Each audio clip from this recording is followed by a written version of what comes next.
नमस्कार, NDTV profit पर आपका स्वागत है। इस खास पेशकश में इस समय हम भोपाल में हैं, जहां पर अब से कुछ ही दिनों में 24-25 फरवरी को invest Madhya Pradesh global investor summit 2025 होने जा रही है। यहां पर देश विदेश के निवेशक और साथ ही उद्योगपति भी भोपाल आएंगे और मध्य प्रदेश को किस तरह से औद्योगिक क्रांति के लिए लेकर जाना है, इस पर विस्तार से चर्चा होगी, निवेश भी किया जाएगा। इसी पर अधिक बातचीत करने के लिए हमारे साथ मध्य प्रदेश के मुख्यमंत्री डॉक्टर मोहन यादव जी मौजूद हैं। डॉक्टर यादव, आपका बहुत बहुत स्वागत है एनडीटीवी प्रॉफिट पर। सबसे पहला सवाल तो हमारे मन में यही आता है कि मध्य प्रदेश, जिसकी पहचान एक कृषि प्रधान राज्य के तौर पर होती है, जिसने कि देश में कृषि विकास दर में नई ऊंचाइयों को छुआ, वो कहीं लगता है कि औद्योगिक क्रांति में पीछे छूट गया था। आप इसको औद्योगिक क्रांति की ओर लेकर के जाना चाहते हैं, तो क्यों मध्य प्रदेश में कोई आकर के निवेश करे? देखिए, मध्य प्रदेश कई कारणों से लोगों को आकर्षित करता है और हमारे प्रदेश की नीड भी है दो तरह से। अब मैं राज्य की दृष्टि से बताऊंगा तो राज्य की भौगोलिक स्थिति यह है कि ये देश का मध्य में है। अगर कोई भी अपने उत्पाद बनाता तो उत्तर दक्षिण पूर्व पश्चिम देश के कहीं किसी हिस्से में या विदेश में भी पहुंचाना तो बहुत उसको सुविधाजनक तरीके से पहुंचाया जा सकता है। राज्य के अंदर देखो तो ना यहाँ कोई लॉ एंड ऑर्डर की परेशानी है, हमारे पास बिजली सरप्लस है, पर्याप्त राजमार्ग है, रेल मार्ग है, जो उद्योग लगाने वालों को चाहिए वो सब कुछ है। फिर अलग अलग सभी प्रकार के क्षेत्रों में निवेश के लिए अनुकूलता है। इसमें माइनिंग भी है, खास करके इंडस्ट्री के लिए माइनिंग सेक्टर के अलावा भी अपन देखें तो हमारा मैन पावर भी बड़े पैमाने पर है। आईटी से लेकर के सब सेक्टर में काम कर सकते हैं। कॉटन देश का 43% अकेला मध्य प्रदेश में होता है, तो रेडीमेड गारमेंट से लेकर के दूसरी संभावना भी है। ऐसी बहुत सारी अनुकूलता है। लेकिन मोहन जी, बात जब होती है मध्य प्रदेश की, तो आपको तो याद ही होगा कि अब से 2 दशक 3 दशक पहले मध्य प्रदेश को बीमारू राज्यों में रखा जाता था कि ये बीमारू राज्य है, यहाँ पर तो विकास हो ही नहीं सकता। मैं कुछ आंकड़े देख रहा था कि अगर 2 दशक पहले की बात करें, 2003-04 में, तो जो औद्योगिक विकास दर थी मध्य प्रदेश की, वो नेगेटिव में थी, और अब जाकर के जो है काफ़ी कह सकती है अब 2 अंकों में आई है। तो इसको और ज़्यादा तेज़ लाना, इसके लिए क्या क्या आप कदम उठा रहे हैं? इसी के लिए हमने योजनाबद्ध तरीके से काम चालू करना किया। सबसे पहले तो यशस्वी प्रधानमंत्री श्रीमान नरेंद्र मोदी जी का मैं धन्यवाद अदा करूंगा, जिनने मुझे मौका दिया। और हमने पहली मीटिंग उनसे जब मार्गदर्शन लिया था तो उन्होंने कहा था किसी भी राज्य की उन्नति उसकी औद्योगिक ग्रोथ से ही जानी जाती है। एग्रीकल्चर ग्रोथ की एक समय के बाद एक सेचुरेशन की स्थिति आती है। मैं गुजरात भी गया, वहाँ होकर के आया, समझा, देखा, और मुझे इस बात का संतोष मिला कि यशस्वी प्रधानमंत्री ने जो कहा कि उसका रिजल्ट भी दिख रहा है। तो हमने सभी प्रकार से रीजनल इंडस्ट्री कॉन्क्लेव की, जिस आधार पर संभाग में हमारा आमतौर पर हमारे यहाँ बड़े किसी शहर में हो जाती थी, लेकिन अब हमने उज्जैन, रीवा, सागर, ग्वालियर, जबलपुर, शहडोल, नर्मदापुरम, छोटे छोटे स्थान पर एक तरह से इसका मौका लेकर के और भविष्य में हर सेक्टर में अलग अलग प्रकार के निवेश की कई सारी संभावना है। लोग आए, देखे, पहली बार घूमे, उसके बाद यहाँ राज्य के अंदर और राज्य के बाहर, देश के बाहर भी मैं अपने सब प्रकार के निवेशकों से खुद भी मिलने गया, उसका लाभ भी मिला है। तो ये जो भी औद्योगिक नीति को मंजूरी दी गई है कैबिनेट की ओर से, इसकी भी बड़ी चर्चा हो रही है। इसकी कुछ खास बातें बताइए कि इसमें किस तरह से उद्योग को यहाँ पर प्रोत्साहन मिलेगा? देखिए, ये बात सही है कि बदलते दौर में हमको अपनी नीतियाँ भी उद्योग अनुकूल बनाना चाहिए। हम अगर रोजगार चाह रहे हैं तो हमको पारदर्शिता के साथ सरलीकृत व्यवस्था को लागू करना चाहिए, और इसी आधार पर हमने अलग अलग 19 प्रकार की पॉलिसियाँ लेकर आए हैं, जिसमें इंडस्ट्री की है, एमएसएमई इंडस्ट्री की है, इलेक्ट्रॉनिक्स की है, सेमीकंडक्टर और स्टार्टअप की है। ऐसी कई प्रकार की नई आधुनिक व्यवस्थाओं या विधाओं की भी गुंजाइश है। ऐसे में परंपरागत भी है, जो हमारी रेडीमेड गारमेंट्स से लगा करके बाकी चीज़ों में जो हम अपना अलग से प्रोत्साहन देते हैं, उस प्रोत्साहन को पारदर्शी रूप से सबके सामने ला रहे हैं। माइनिंग सेक्टर भी उसका एक उदाहरण बना है। एविएशन, परिवहन के मामले में भी हमने उतना ही ध्यान दिया जो बाकी चीज़ों पर ध्यान दे रहे हैं। अगर हम बात करें तो आपका जोर जो है 3D पर है, आप 3D की बात कर रहे हैं, और इसको अगर मैं दर्शकों को परिभाषित करूं तो 3D में पहला तो आयाम आता है कि जो निवेश है वो बढ़ना चाहिए। आपने कहा कि 4 लाख करोड़ के करीब का प्रस्ताव। दूसरी बात आता है इंफ्रास्ट्रक्चर, जिसमें यह आता है कि जो आपकी कनेक्टिविटी है उस पर जोर दिया जाए। और तीसरा आपका आता है 3D का आयाम की जो स्किल डेवलपमेंट है, जो यहाँ के युवा हैं उनको इस तरह से ट्रेन किया जाए ताकि जब नए नए अवसर आएंगे उद्योग धंधे के तो उसके लिए वो अपने आप को उनको रोज़गार मिले। तो इस पर आप आगे किस दिशा में काम कर रहे हैं, क्योंकि जो 3D का एम्बिशियस गोल है इसको पूरा करने की? देखिए, ये बिल्कुल आपने सही कहा कि अगर हम समेकित रूप से देखेंगे तो ही विकास समग्र होता है। केवल एक ही तरफ से जाएंगे तो बात नहीं चलेगा। इसलिए सिंगल विंडो परमिशन वाला सिस्टम चालू किया ताकि गुड गवर्नेंस से उद्योगपति के पास में आने जाने की बात करने के लिए अगर 10 जगह उसको अगर चक्कर खाना पड़ेंगे तो स्वाभाविक रूप से उसका मन थोड़ा खराब होता है। और जब उद्योग संवर्धन को हम प्रोत्साहन देने जा रहे हैं तो हमको पारदर्शी तरीका, सरलीकृत तरीका, इजी अप्रोच और संबंधित व्यक्ति के साथ में जो हमारे राज्य की अनुकूलता उसको जोड़ने का प्रबंधन करना चाहिए। हमने जिला कलेक्टरों को एक उद्योग प्रकोष्ठ बनाते हुए उनको प्रोसेस करने के लिए बात कही कि भाई आप इनसे जुड़ करके आप मदद करिए जितने लोग आ सकते हैं। एक उद्योगपति कभी बिजली कनेक्शन के चक्कर खाएगा, कभी नल कनेक्शन के चक्कर खाएगा, बिल्डिंग परमिशन वाला परेशान करता है, डाइवर्सन वाला परेशान। तो 28 प्रकार की अनावश्यक परमिशनों में जो जरूरी है वो 10 परमिशन हमने निकाल दिया। अब 18 परमिशन की आवश्यकता नहीं। अर्थात ऐसे कई नए सुधार किए जिसका लाभ हमको मिल रहा है।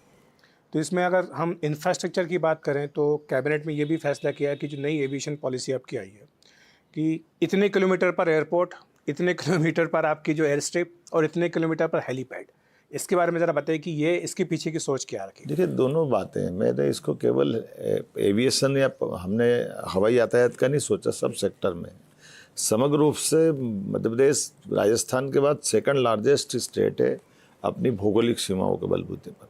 तो उसके आधार पर हमको सभी प्रकार से विकास की अगर प्लान बनाना पड़ेगा, एक मास्टर प्लान बनाना पड़ेगा जिस आधार पर हम भविष्य में अपने विकास को सुनियोजित तरीके से ले जाएंगे।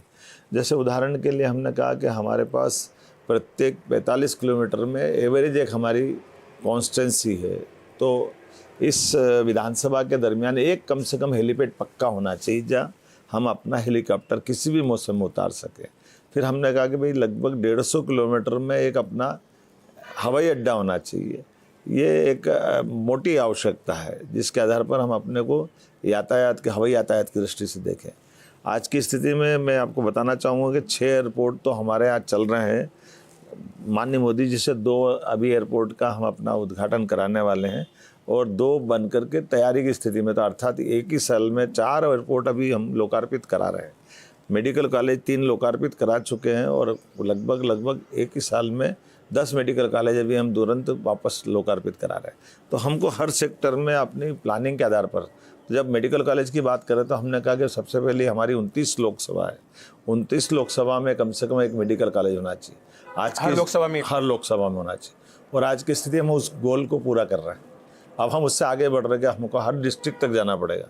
तो हर डिस्ट्रिक्ट की दृष्टि से लगभग 55 डिस्ट्रिक्ट हमारी है, लेकिन 2 साल के अंदर हम 41 डिस्ट्रिक्ट में पहुंच जाएंगे। तो ये कोई राज्य देश भर में इतना तेज गति से इस दिशा में नहीं बढ़ रहा है। ऐसे ही आप सब सेक्टर की बात कर लें, जैसे हमारे अपने आज की स्थिति में लगभग 5,500 किलोमीटर का हमारा राजमार्ग है और 550 से ज़्यादा ट्रेनें हमारी चल रही। लेकिन नए रूट अभी हम और बहुत सारे निकाल रहे हैं जिसमें हम भविष्य में रेल यातायात का, हवाई यातायात का, राजमार्ग का, ऐसे बहुत काम कर रहे हैं। तो ये जो कनेक्टिविटी, इसी की अगर हम थोड़ी सी अलग बात करें तो जो नई रेलवे लाइन की बात हो रही है, जो मनमाड़ तक की रेलवे लाइन की बात हुई है, और इसके साथ साथ जो नए एक्सप्रेसवेज बन रहे हैं, जो सुपर फास्ट हाईवेज बनेंगे यहाँ पर, उसमें मध्य प्रदेश कहाँ पर अपने आप को देखता है? मध्य प्रदेश इसमें सबसे तेज गति वाला राज्य के रूप में जाना जाता है। और जैसे मैंने कहा कि एविएशन की इन व्यवस्थाओं के साथ में अगर हम बात कर रहे हैं तो अब मान के चलो कि भविष्य में दिल्ली को भी भविष्य में एविएशन को लेकर के मध्य प्रदेश के हमारे हवाई अड्डों की आवश्यकता पड़ेगी। हम तो देश की आवश्यकता मानते हुए उसकी तैयारी भी कर रहे हैं। तो इस तरह से जैसे आज की स्थिति में भविष्य को लेकर के मान के चलिएगा कि दिल्ली मुंबई एकमात्र स्टेट मध्य प्रदेश है जहाँ से 1 घंटे की दूरी पे दिल्ली भी है और 1 घंटे की दूरी पे मुंबई भी। बाकी राज्यों की दूरी बहुत ज़्यादा है। ऐसे में देश के लिए भी ये बहुत महत्व का केंद्र है मध्य प्रदेश। इसलिए तो उसको देश का दिल बोलते हैं। जी जी। तो जो मोदी जी ने 2047 तक विकसित भारत का लक्ष्य रखा है, इसमें मध्य प्रदेश कैसे अपने आप को हमने सरकार बनाने के बाद ही टारगेट किया कि हमारी अर्थव्यवस्था डबल करेंगे। तो उस दिशा में हम काम कर रहे हैं। मुझे इस बात का संतोष है कि लगभग जब हम आए तो 3.25 लाख करोड़ की हमारी अर्थव्यवस्था थी। आज की स्थिति में इसी साल 4 लाख से ऊपर का बजट हम पास कर रहे हैं और ये 5 साल में 7 लाख के ऊपर ले जाएंगे। एक बात ये भी आती है डॉक्टर यादव की जो आप करने जा रहे हैं ग्लोबल इन्वेस्टर समिट, अन्य राज्य भी इसी तरह से अपने यहाँ निवेशकों को आकर्षित करने का प्रयास करते हैं। तो मध्य प्रदेश इस लिहाज से, जैसे हालांकि मैंने इस बारे में शुरुआत में पूछा भी था आपसे, लेकिन क्या वाकई मध्य प्रदेश आकर्षित कर पाएगा?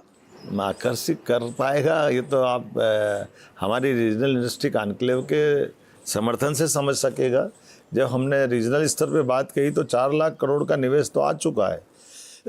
3 लाख से ज़्यादा लोगों को रोजगार के हमारे अवसर प्रारंभ होकर के हमारे MOU हो गए। तो स्वाभाविक से ग्लोबल में तो और ज़्यादा इन्वेस्टमेंट का आकर्षण है। एक डॉक्टर यादव, आपने जिक्र किया था सेमीकंडक्टर क्षेत्र का, कि सेमीकंडक्टर क्षेत्र में मध्य प्रदेश को नई ऊंचाइयों पर लेकर के जाना है और यहाँ का जो अपना एक क्लाइमेट है, जो जियोग्राफिकल कंडीशंस है, वो उसको सूट भी करती है। तो आपको कितना कॉन्फिडेंट है कि सेमीकंडक्टर के क्षेत्र में, जो कि अब उसमें ही भविष्य भारत देख भी रहा है, तो ऐसे में 50,000 हमारे पास बीटेक युवाओं का बड़ा ही बौद्धिक क्षमता का ये अपना बैंक है। तो स्वाभाविक रूप से हमारे लोगों को रोज़गार भी मिलेगा और जैसे कहा कि यहाँ कभी लेबर प्रॉब्लम नहीं, लैंड प्रॉब्लम नहीं है, पानी सरप्लस है, बिजली सरप्लस है, सब कुछ अनुकूलता। तो जो भविष्य की संभावना वाले उद्योग है उसमें से एक बड़ा उद्योग इलेक्ट्रॉनिक्स का है, तो इलेक्ट्रॉनिक्स चिप का है, सेमीकंडक्टर का, इसमें हम आगे बढ़े। आपने इस निवेश समिट से पहले कई देशों की यात्रा भी की थी। जापान की आपकी यात्रा है और वो काफ़ी सक्सेसफुल मानी भी गई। वहाँ पर आप अलग अलग जो ऑटोमोबाइल इंडस्ट्रीज़ के रिप्रेजेंटेटिव थे उनसे मिले थे, टोयोटा वालों से भी आपकी बातचीत हुई थी। तो ऐसे में आपको कितनी उम्मीद है कि यहाँ पर उनका निवेश होगा? देखिए, हमारे यहाँ अपने राज्य को लेकर के दोनों, अगर मैं देश को लेवल पे देखूँगा तो ये 3 और 4 नंबर की अर्थव्यवस्था है दुनिया के सामने। जर्मनी और जापान, इंग्लैंड को तो हम बीट कर चुके हैं। तो ऐसे में हमारे लिए बड़े पैमाने पर वहाँ की और हमारे बीच की आपस की एक दूसरे की रिक्त के स्थान की पूर्ति कैसे हो सकती है, इस आवश्यकताओं को देखकर हमने बात की है। दोनों जगहों की एक कॉमन बात है कि वहाँ पॉपुलेशन की संकट है।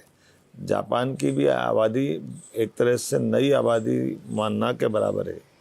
आर्थिक दौर भी उनका अपना एक अलग तरीका है। तो जापान के लोग भी निवेश करना मध्य प्रदेश में चाहते हैं।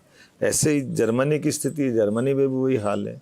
लेकिन मैं मान के चलता हूँ कि दोनों देशों से हमारा बहुत अच्छा, अभी तो को पार्टनर है हमारे पूरे इसमें, तो इसलिए इसका लाभ हमको मिलेगा। एक प्रश्न ये मध्य प्रदेश की जब बात आती है तो ये भी उठता है कि यहाँ पर जो विकास है वो 2-3 बड़े शहरों के इर्द गिर्द ही केंद्रित है। जैसे अब आप भोपाल के पास चले जाए तो मंडीदीप औद्योगिक क्षेत्र मिलेगा, इंदौर में चले जाएंगे तो पीतमपुर आपको मिलेगा। तो पूरे प्रदेश में विकास की जो आप सोच रख रहे हैं, औद्योगिक क्रांति की बात कर रहे हैं, उसका लाभ सब दूर पहुँचे, इसके लिए आप क्या कर रहे हैं? मैंने आपको शुरुआत में कहा, हमने तो कहा कि हमारा हर संभाग केंद्र है। रीजनल इंडस्ट्री कॉन्क्लेव का मतलब ये था कि हम अपने हर रीजन तक जा रहे हैं और वहाँ डेवलपमेंट की बात कर रहे हैं। हम बड़े शहर की क्या बात कर रहे हैं, बड़े शहर तो है ही है, लेकिन बड़े शहर को भी आने वाले 25 साल तक व्यवस्थित बन जाए, इसलिए इनको भी आसपास के 4-5 जिलों को लेकर के मेट्रोपॉलिटन सिटी तक हम जा रहे हैं। जैसे इंदौर है तो इंदौर, उज्जैन, देवास, धार, शाजापुर, इन 4-5 जिलों के इंडस्ट्रियल बेल्ट को मिलाकर के एक मेट्रोपॉलिटन सिटी बना रहे हैं। भोपाल का हमारा 4 जिले आसपास के, सीहोर, रायसेन, होशंगाबाद और अपना भोपाल, तो ये एक एक करके सभी विदिशा भी इसमें जोड़ने वाले हैं। तो ये 5-5, 4-4 जिले जोड़ करके बड़ा प्लान रख रहे हैं और बड़े प्लान के आधार पर इन जो बड़े शहर हैं उनकी सुव्यवस्थित प्लानिंग हो जाए, जो छोटे हैं वो बड़े कैसे बन जाए, और जो अपनी स्वाभाविक रूप से एग्रीकल्चर ग्रोथ रेट है वो उसको भी मेंटेन करें और इंडस्ट्री वाला भी काम चले।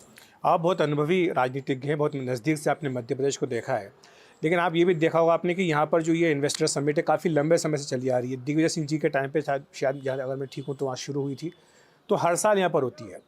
इसमें कई सारे, हर साल नहीं होती, 2-3 साल में होती। तो MOU साइन होते हैं। अब हम तो हर महीने कर रहे हैं। अच्छा, हमने मान के चलो कि केवल लोकसभा चुनाव का समय छोड़ दें 3.5 महीने का, हर महीने इंडस्ट्री कॉन्क्लेव की, ये अलग बात उसका लेवल जैसा हो, जैसे रीजनल पहले की है, अभी हम ग्लोबल कर रहे हैं, तो हर महीने और अगले महीने भी करने वाले हैं। ऐसा नहीं कि इसको बात बंद कर देंगे।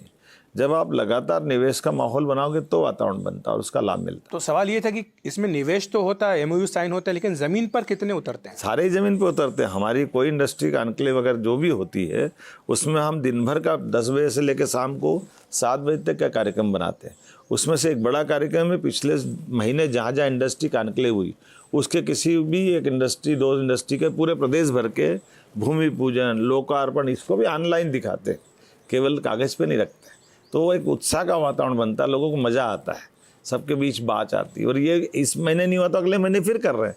तो वो लगातार निरंतरता जब करते हैं, राम राम राम लगातार रटोगे तो उसकी ऊर्जा उत्पन्न होती है। ये सिद्ध करने के तरीके तो मैं मान के चलता हूँ, उद्योग की बात करने से बात नहीं बनेगी, उसको डूबने से सिद्ध होंगे।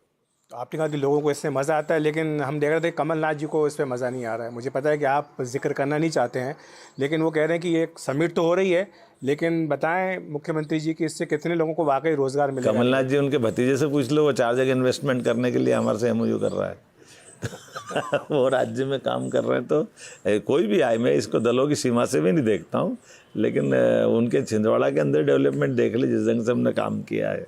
हम सब हमारे निगाह में बराबर है और ऐसे वो तो मूलतः उद्योगपति, उनका भी स्वागत है, आए निवेश करें, लोगों को रोजगार। कमलनाथ जी भी आए, आप आए, रोजगार मिलेगा, क्या दिक्कत है? कमलनाथ जी अभी खाली तो बैठे हैं, कर क्या रहे हैं? अच्छा बिजनेस करें तो अगली बार। अच्छा, आपने उनको बेरोजगार कर दिया, आप उनको इस समिट के लिए रोजगार देना चाह रहे हैं? मान के चल, राजनीति में कोई बेरोजगार, वो तो अपनी राजनीति कर ही रहे हैं, लेकिन उनका अपना व्यापार व्यवसाय है तो उसमें वो करें, उसमें क्या तकलीफ। पर इसमें प्रश्न ये भी उठता है, जो आपने कुछ आंकड़े भी दिए थे एमएसएमई के लिए आपने बात की थी, तो एक टारगेट भी आपने फिक्स रखा है एम्प्लॉयमेंट के लिए, 80 लाख से ऊपर की बात आप कर रहे हैं। वो आपको लगता है कि वाकई प्रैक्टिकल है? 100% है। हमने तो अपनी ये गरीब महिला, किसान, युवा, इनकी नीतियाँ बनाई और ये टारगेट लिया कि हमारे राज्य के युवाओं का 2028 तक 70% से ज़्यादा युवाओं को रोज़गार दे देंगे। तो वो टारगेटेड है, कोई हवा में कोई बात नहीं है। एक दूसरा प्रश्न आता है डॉक्टर यादव की, जो लाडली बहन योजना चल रही है मध्य प्रदेश की, ऐसी कई सारी आपकी वेलफेयर स्कीम चल रही हैं, क्या इनके चलते खजाने पर असर नहीं पड़ता और क्या इन पे अब कुछ रिवीजन की बात होगी? देखो, दोनों बातें हैं। मेरे तो मान के चलता, जब हमने सरकार बनाई थी तब से हम कह रहे कोई योजना बंद नहीं करेंगे, सारी योजना चालू रहेगी और सभी योजनाओं को कोई बैंक ओवरड्राफ्ट नहीं होने दिया, कहीं कोई खर्चा नहीं तकलीफ आने दी कि हमारा कोई चेक हमारा बाउंस नहीं हुआ है। लेकिन ये बात भी सही कि हमने आय बढ़ाने के रास्ते ढूंढे। खर्चे तो जो हैं वो है, लेकिन आय बढ़ती जाए और योजना में और बेहतर से बेहतर क्या कर सकते हैं, उसलिए पॉलिसियाँ लाए। ये सारी पॉलिसियाँ ला करके बिजनेस को और बढ़ाने का माहौल बना रहे हैं। अब जैसे देश में इस समय कुंभ चल रहा है, महाकुंभ की बात हो रही है, ये आप एक तरह से निवेशकों का यहाँ पे कुंभ आप यहाँ पे कर रहे हैं। हम अगला अपना सीमस्त उज्जैन में 2028 का आने वाला, उसकी तैयारी भी कर रहे हैं। तो वहाँ से उसकी भी सारी मंजूरियाँ कर दी, उसमें भी सारे सिस्टम हमने खड़ा कर लिया। प्रयागराज से कुछ आपने? हाँ, बहुत सारी चीज़ें, भीड़ प्रबंधन वगैरह हमारे लोग भेजे भी थे, मैं खुद भी गया था, अधिकारियों की टीम भी भेजी। हम एक दूसरे जाते आते रहते, जाना भी चाहिए। और जो ट्रैफिक जाम वगैरह की जो ये सारे हमने मार्ग बना दिए, सारी व्यवस्था पे लग गए हम, रेल, बस, हवाई यातायात की सुविधा। और जो विपक्षी पार्टियां कुंभ को लेकर के सवाल उठा रही हैं, ममता जी ने तो बोल दिया कि मृत्यु कुंभ है। अच्छा, ये इनका पहले ही वोट बैंक खत्म हो रहा था और पूरा हो जाएगा। ये हिंदू धर्म का अपमान करने में अगर आनंद महसूस होता है तो जनता इनको माफ़ नहीं करेगी। सर, पर्यटन को लेकर के मध्य प्रदेश में क्या क्या आपके इंसेंटिव रहेंगे? देखिए, हमारे यहाँ ये बहुत बड़ा सेक्टर है जिसमें सब सेक्टर में लाभ मिल रहा है। वन्य जीवों की बात करें तो चीता पूरे एशिया से गायब हो गया था, हम ना चीता प्रोजेक्ट पे काम कर रहे हैं। वो चीता अब सर्वाइव कर रहा है हमारे यहाँ, अफ्रीका से लाए थे लेकिन अब जिंदा होकर के दूसरी पीढ़ी हमको जंगल में छोड़ रहे हैं। घड़ियाल पूरे देश में सबसे ज़्यादा हमारे यहाँ पाए जाते हैं, टाइगर सबसे ज़्यादा हमारे यहाँ मिलते हैं। वन्य जीवों के अलावा भी हम अपना अब तो टूरिज़्म में और भी सेक्टर, जैसे होटल इंडस्ट्रियों का बड़ा स्कोप है, साथ ही साथ हम मेडिकल टूरिज़्म पे भी काम करें। मेडिकल की पॉलिसी हम बहुत अच्छी लाए हैं। हेल्थ में भी दोनों तरह से, एलोपैथिक, आयुर्वेदिक, नेचुरोपैथी, सब तरह की टूरिज़्म की संभावना है। धार्मिक पर्यटन भी है, बहुत सारी चीज़ें हैं, सब पे लेके चलते हैं। बहुत बहुत धन्यवाद आपका डॉक्टर मोहन यादव हमसे जुड़ने के लिए। तो मध्य प्रदेश में जो समिट होने जा रही है उसके बारे में विस्तार से चर्चा की हमने मध्य प्रदेश के मुख्यमंत्री डॉक्टर मोहन यादव से। वापस चलते हैं स्टूडियो।